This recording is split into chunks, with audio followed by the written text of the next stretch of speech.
Jeff Hardy says, I'm going to AEW. Plus, a released SmackDown star debuts on Dynamite. And we have an update on a WWE star following an injury scare. It's all in the wrestling news right now. I'm going to AEW. Wait, what? Not me. Oh, sorry. Not me. Oh, you had me going, Tom. I did. You had me going. I did. But it was actually the words that fell out of the mouth, birthed in the mind palace of Jeff Hardy. Jeff Hardy chatting with Jared Myers. So big shout to Jared Myers, who's a YouTube guy. I think he's only got about 800 subs at the moment. Oh, wow. But he did an interview with Jeff Hardy at a meet and greet. Gutted because the meet and greet takes place, this interview takes place during a very loud concert. Oh, no. So gutted that the sound quality wasn't what it could have been. But fair play to Jared. Had a great chat with Jeff. And the big thing from that is when asked about like what's coming up, Jeff Hardy said, I'm going to AEW. I'm so excited. Until this morning, I didn't quite know what was going on, but now I'm so nervous and I'm so excited. So this is it. This is the news that we wanted. During a recent episode of Extreme Life of Matt Hardy, Matt did say that Jeff's no compete with WWE expires on March the 9th. So from the 10th, he's good to do whatever. So I think that rules him out of Revolution. That does, yes, that definitely rules him out of Revolution. The 9th is a Wednesday, however. I'm wondering if, I don't know how it works with the no compete clauses, but obviously they tape Dynamite and Rampage on the same night. So I wonder if we see him pop up on Rampage, perhaps? I don't know. No, I think if WWE could easily be silly buggers and say, well, you filmed that on the 9th. Okay, that's fair enough. And you were technically still under contract. Damn it. So we may have to wait another week for that. That's but I mean, this was an easy one to predict. Yes. Matt Hardy there and Jeff Hardy doing whatever. I think a Hardy's reunion in AEW has been on the cards for a while now. Without a doubt. And Matt, obviously, as well. He's been very erratic recently on AEW TV, putting his extreme, doing all this in everybody's faces extreme, hopping the guardrail and whatnot. Like, yeah, it was absolutely on the cards, wasn't it? No question about it. 100%. So we'll keep an eye on that one. Jeff Hardy announcing that he's off to AEW. We had another former WWE star rocking up on Dynamite last night, didn't we, Andrew? We did indeed. It was Buddy Matthews.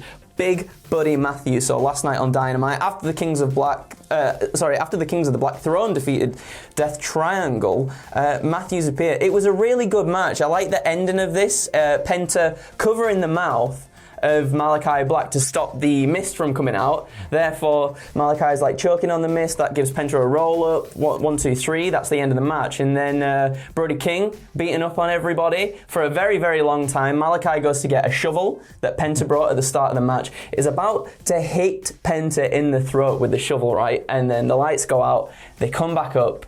And there is Buddy Matthews, and it looks as though he's going to align with Death Triangle, and then no, swerve City Central. He then beats up Penta and Pac in brutal fashion, and it's fantastic. We even see Malachi throws a chair in. No, sorry, I think it's Brody throws a chair in, and we see Buddy Matthews do the pulley arms back poof stomp. The famous pulley arms back. The pulley arms back poof stomp, as it's called. And that's the one. Like, I'm looking forward to those Buddy Matthews t-shirts. Arrive, pulley arm back, poof stomp, leave. Make that a thing. After this on Twitter, shortly after this wonderful little segment, it was confirmed that Buddy Matthews was indeed and in fact all elite. Again, a bit like the Jeff Hardy one. Checking my microphone still on. Professional. Again, very much like the Jeff Hardy one. Something that we saw coming. I think Buddy Matthews was a lock-in at some point to do AEW stuff. I kind of hope we still get to see him do stuff in New Japan.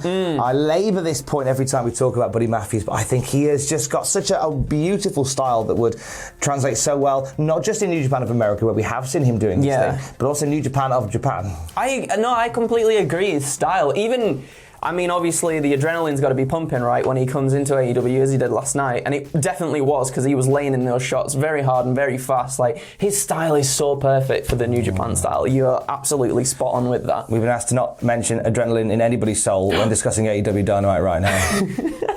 for legal reasons. I like it. There was a little name drop on Dynamite as well, which I quite like. Little tiny, was it William Regal perhaps, Tom? It was indeed. So Brian Danielson having a chat with Tony Schiavone and he said, I had a great mentor in William Regal.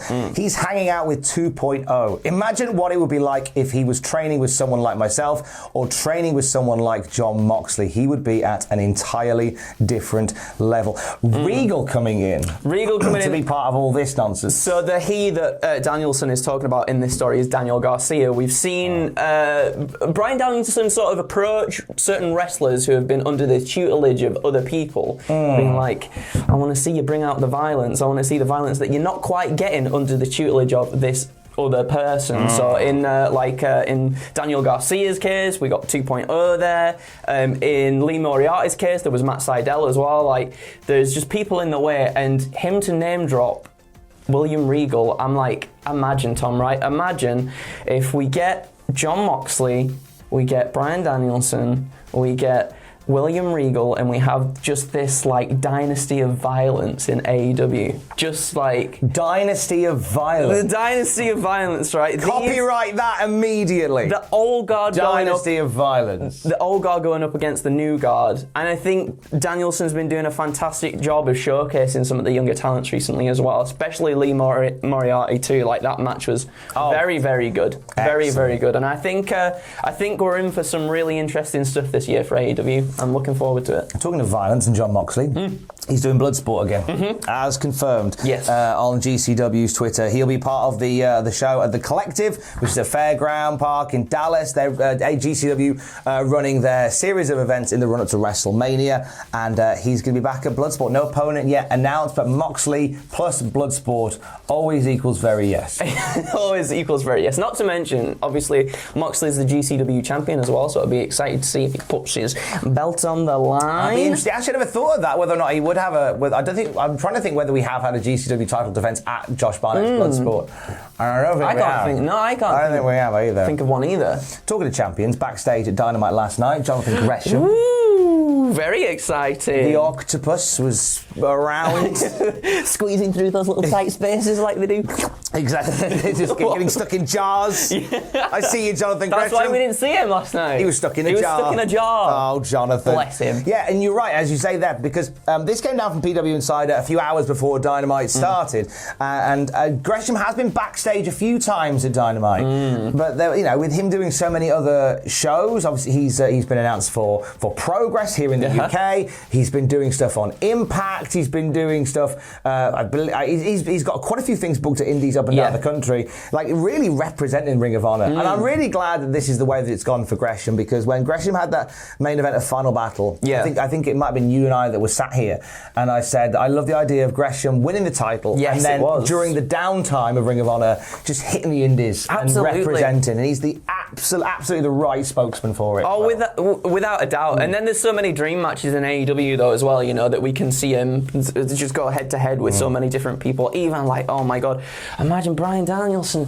What the hell? Ring of Honor man. You got Jonathan Gresham. He's a Ring of Honor man. Let's get them together in AEW, please. Terminus is tonight, I believe, which is Jonathan Gresham and Baron Black's show. They're back for Terminus 2. I had a lovely chat with Baron Black, and you can listen to it on the Cultaholic podcast feed by Baron Black on Desert Island Graps, as we did with Jonathan Gresham just a few weeks before that as well. He's talking about not only 3 wrestling matches he'd watched on a desert island, not only talking about his match against Jay Lethal for Terminus 2, but I do needle him a little bit about his AEW win-loss record, which is depressing. Oh no! Baron, we're mates now. It's depressing, mate. Come on. Turn itself round. It'll turn itself round. Come on, Baron, mate. We're mates now. I can tell you that. It's depressing.